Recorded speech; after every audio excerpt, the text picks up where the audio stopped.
Kottayam government medical കോളേജിൽ നടന്ന റാഗിങ്ങിന്റെ കൊടും ക്രൂരത വിവരിച്ച് കുറ്റപത്രം. ഹോസ്റ്റൽ മുറിയിൽ ജൂനിയർ വിദ്യാർത്ഥികൾ 4 മാസത്തിലധികം സംഘം ചേർന്ന് പീഡിപ്പിച്ചെന്നാണ് കുറ്റപത്രത്തിൽ പറയുന്നത്. അന്വേഷണ സംഘം ഇന്ന് Ettumanoor first class judicial magistrate കോടതിയിൽ കുറ്റപത്രം നൽകും.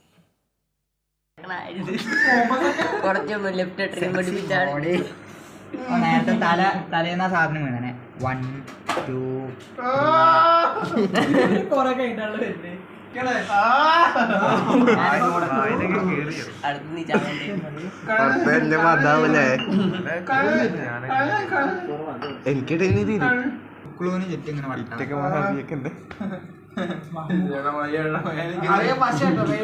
5 നഴ്സിംഗ് വിദ്യാർത്ഥികളായ KP Rahul Raj, Rijil Jith, Samuel Johnson, NV Vivek, NS Jeeva എന്നിവർ ചേർന്നാണ് നിരന്തരമായി ഹോസ്റ്റൽ മുറിയിൽ ജൂനിയർ വിദ്യാർത്ഥികളെ പീഡിപ്പിച്ചത്.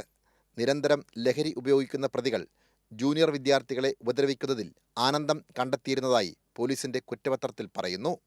കുറ്റപത്രത്തിലെ പ്രധാന പരാമർശങ്ങൾ ഇങ്ങനെ: ദേഹോപദ്രവമേറ്റ് വേദന കൊണ്ട് ഇരയായവർ പുളയുമ്പോൾ ദൃശ്യങ്ങൾ പകർത്തിയും പ്രതികൾ സന്തോഷം കണ്ടെത്തി. നടന്ന സംഭവങ്ങൾ പുറത്തു പറയാതിരിക്കാൻ പ്രതികൾ ജൂനിയർ വിദ്യാർത്ഥികളെ ഭീഷണിപ്പെടുത്തി. പീഡന ദൃശ്യങ്ങൾ പ്രതികൾ തന്നെ മൊബൈലിൽ ചിത്രീകരിച്ചു. ഇതുപയോഗിച്ച് ജൂനിയർ വിദ്യാർത്ഥികളെ ബ്ലാക്ക്മെയിൽ ചെയ്തു. തുടർച്ചയായ റാഗിംഗ് സ്ഥിരീകരിക്കുന്ന വിവരങ്ങളും പ്രതികളുടെ ഫോണിൽ നിന്നും കിട്ടിയിട്ടുണ്ട്. 40 സാക്ഷികളെയും 32 രേഖകളും കുറ്റപത്രത്തിനൊപ്പമുണ്ട്.